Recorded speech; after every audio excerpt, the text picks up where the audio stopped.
Hey, what's up, everybody? BDL44 coming at you with another video. All right, I haven't talked about the Lakers in a couple of days, have I?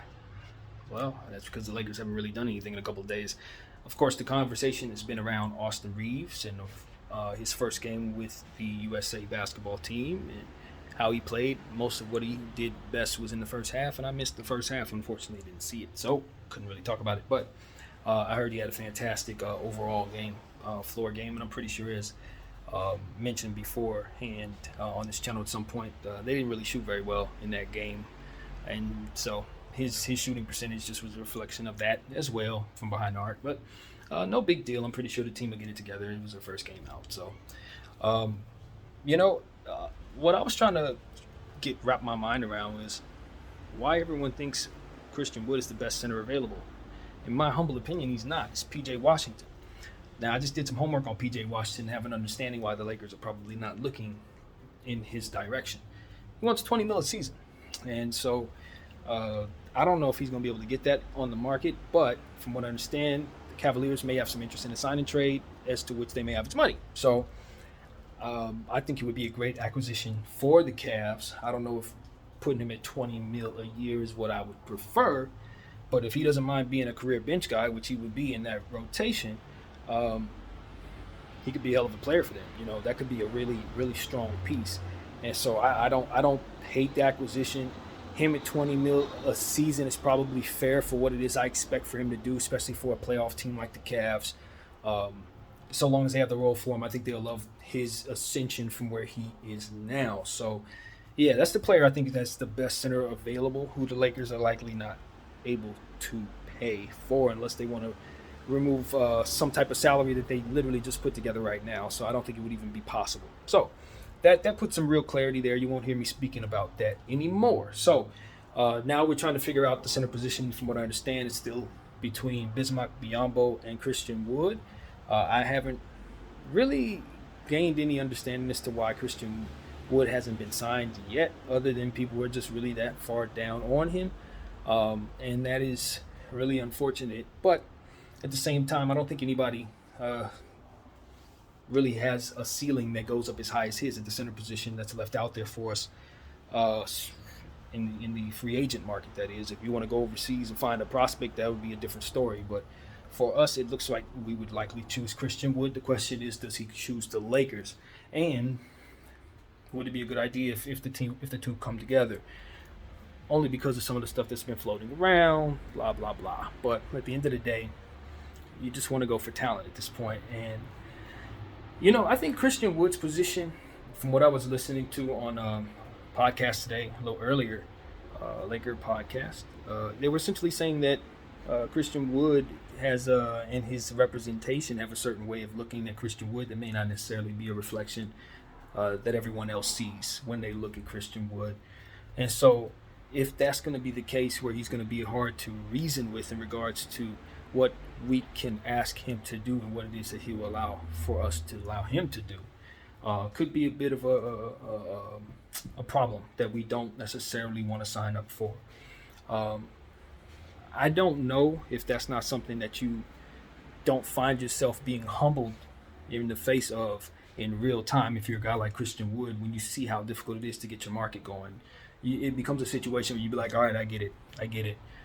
And so I think a lot of players have to come to that conclusion.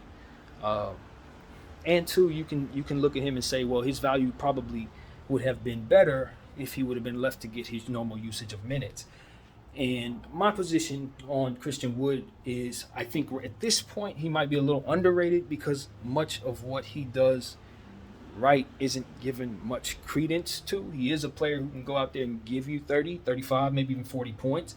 And I think more is looked at in regards to his negative aspects and the things that he doesn't do very well than maybe some other players in different positions. I think it's because of the Dallas Mavericks specific needs and Jason Kidd's so very obvious desire to not play him that made it so that other people are down on him more so than maybe they otherwise would be. If the last thing we saw from him was maybe what we saw in Houston, I don't think there would be any question of whether or not people would want Christian Wood on the team at this point. So I think he's due for a big bounce back year wherever he lands.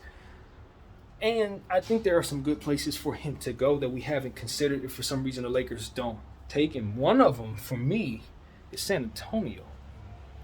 Wembanyama, the defensive presence he brings to the table, I just think they can kind of mask some of what it is that he does. Doesn't do defensively, just like we would expect AD to do here.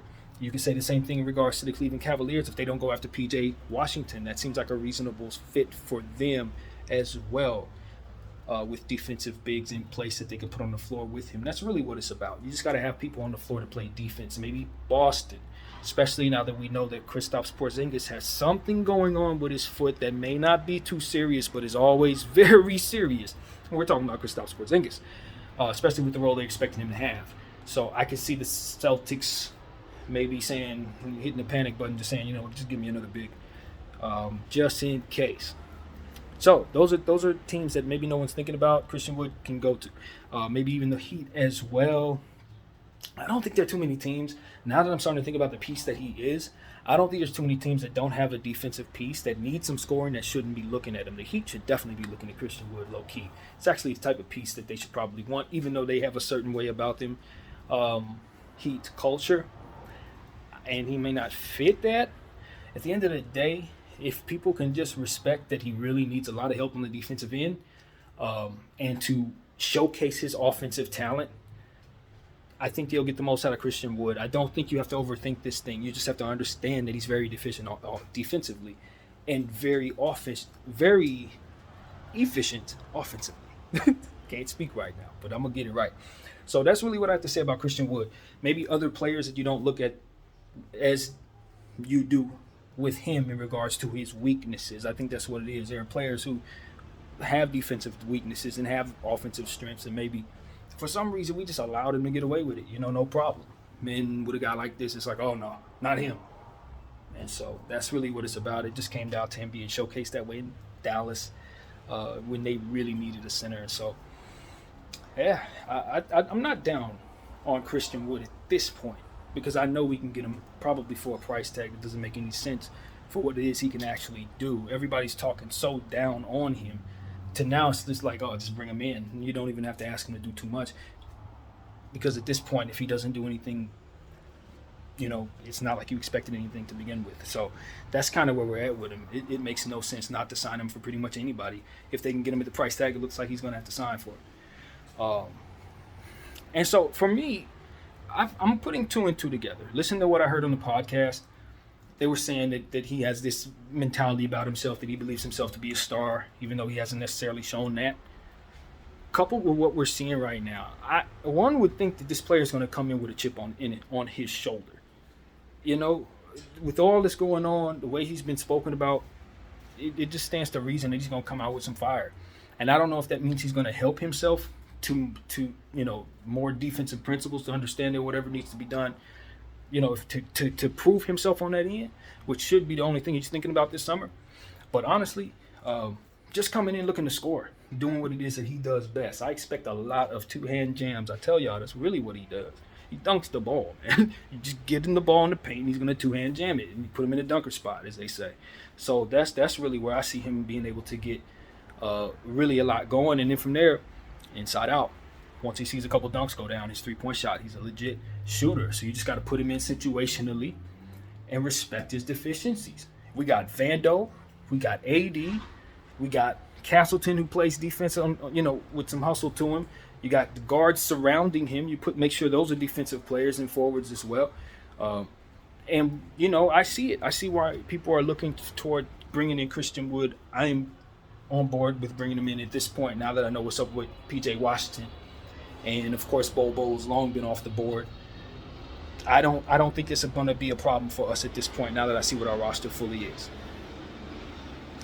To be completely honest with you, I look at the defensive ability of a guy like Jalen Hood-Schifino. At this point, because I have faith in his activity defensively, I feel a lot better about bringing in a piece like Christian Wood, who's likely going to be on the floor with him in second and third units. I just think he's going to be active enough to kind of help. And that's all it's about. Dallas had no help at the end of the day.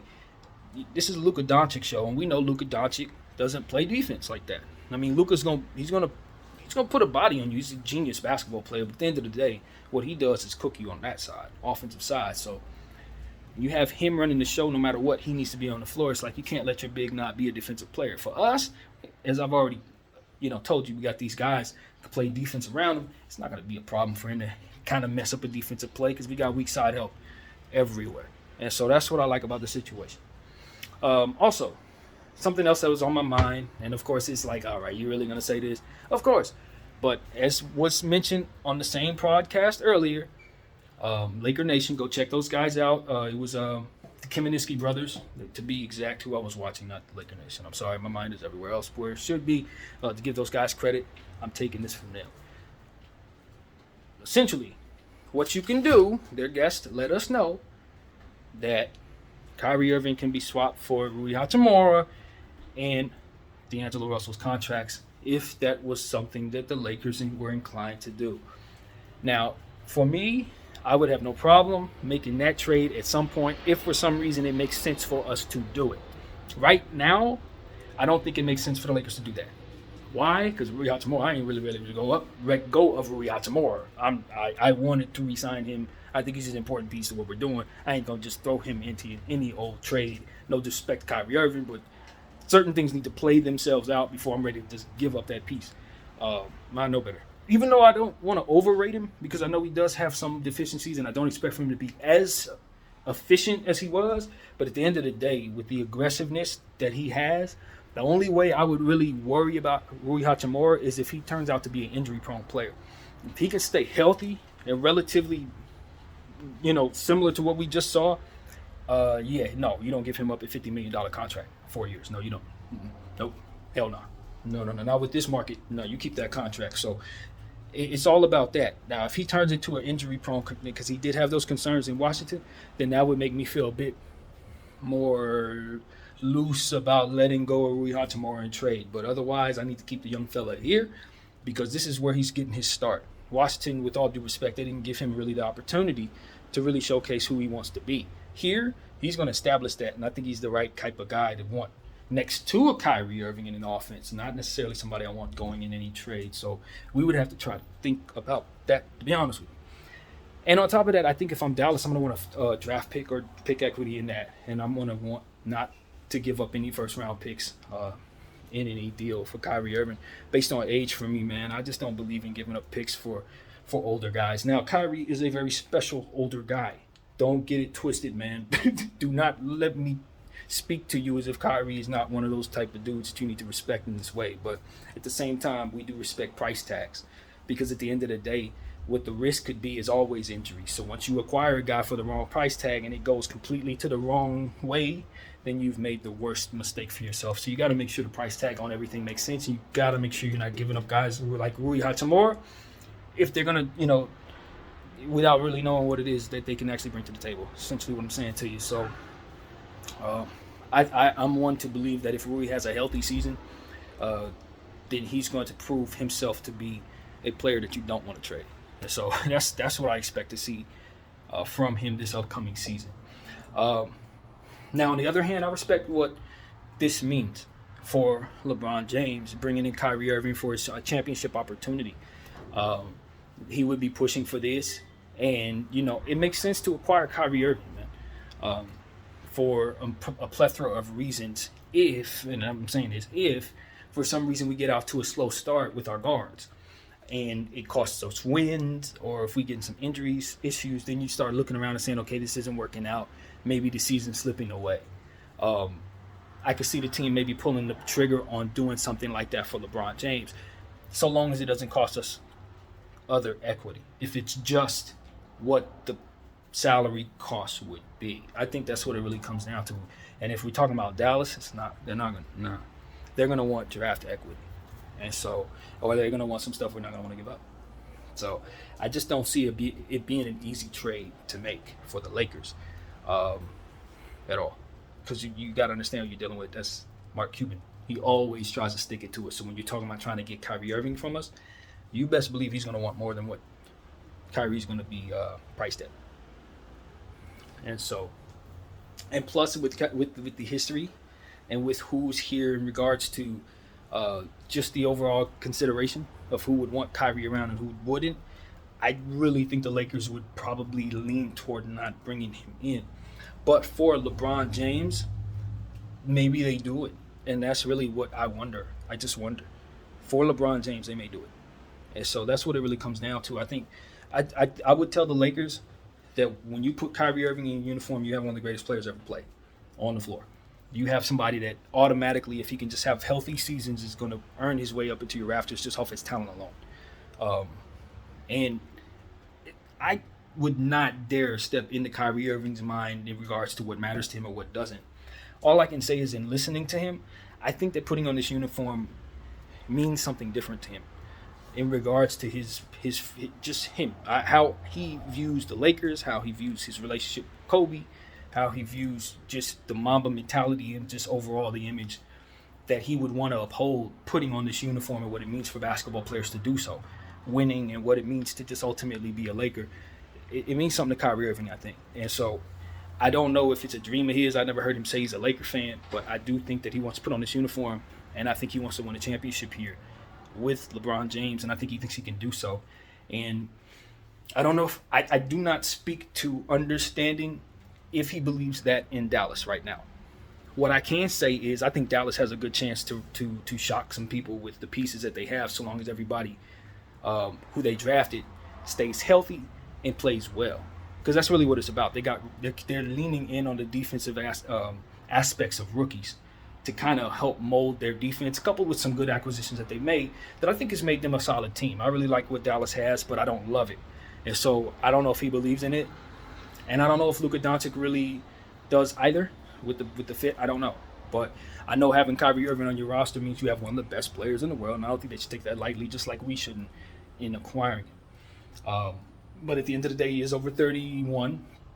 And for me, once you start giving up young stars or assets that are going to be coming in later, then it becomes the health risk versus the trade cost in my mind, that I start having hesitations. I start having second thoughts about the type of trade that's going to require me to give up youthful assets. That's what I'm saying to y'all. It's just too risky, man. You don't know what you're giving up. You have no idea what you're trading, and because of it, some may choose to think that that's not the right way to go. Say, yo, it could be anybody. Others may say, you may be trading away a GOAT. You don't know what that draft pick is going to turn into, but if you hold on to it, you will have it, whatever it does. And so that's why I try not to give it up for older guys who, no matter how great they are only going to play probably for about 5 more years regardless. You know what I mean? As to where that draft pick, bring him in. If everything goes well, I at least got him for 7 years. So that's how I weigh it. Maybe you got to go through the development stage of that youngster. Maybe you don't love having him for the first couple of years. You weigh that against it. I don't know. But for me, I just understand that it costs something to get something great, and it's going to cost you draft equity to get Kyrie Irving. I don't know if the Lakers or myself is really ready to do that personally.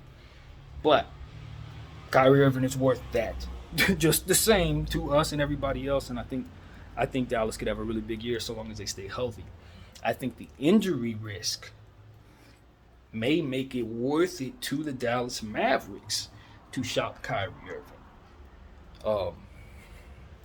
I've talked about it. I just think that he has had some injuries over the years. I don't know if many people give credence to the injury absence as much as they give to the chosen absences. But the injury absences are the ones that worry me. Broken this, broken that. And so that's why I'm always worried about with Kyrie. It's like, I know he keeps himself in shape. He's an excellent athlete. But at the end of the day, he's banging up against some really, really strong dudes. And sometimes it just goes left for him. And we've seen it. And now he's getting older. And that's where I always get worried. So it is what it is, man. I tell you guys, for me, I'd love to have Kyrie, but I want to go forward with guys that are going to be sturdy, young guys that are going to be strong, because I think that's what's going to be required ultimately to get through what's in front of us. And you look at the 2 teams that are ahead that I think could be contenders this year. Both of them are in altitude, man. We're talking about Utah, and we're talking about the Denver Nuggets, the defending champion Denver Nuggets. If you have to play both of those teams back-to-back, which teams should expect could be possible, you're going to have some guys that are going to be ready for that physically. It ain't going to be nothing to play with, man. And I'm just saying, some people don't believe in altitude, others do.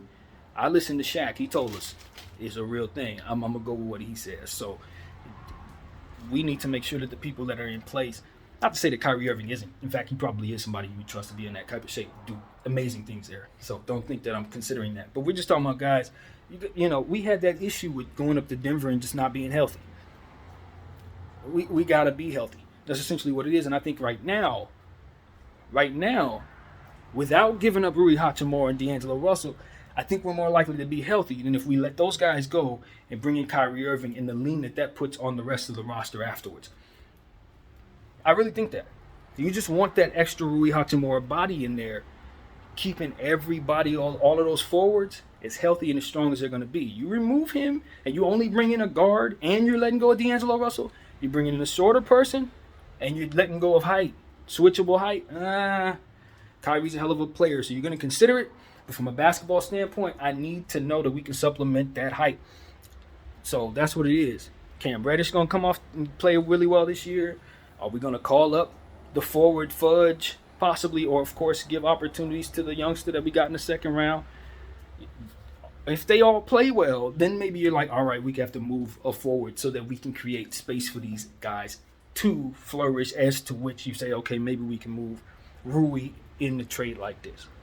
Other than that, I think you need to keep Rui in place. He solidifies you to be a bit more talented in that forward position as you want to be right now, big as you need to be right now. So that's another thing. D'Angelo Russell's height.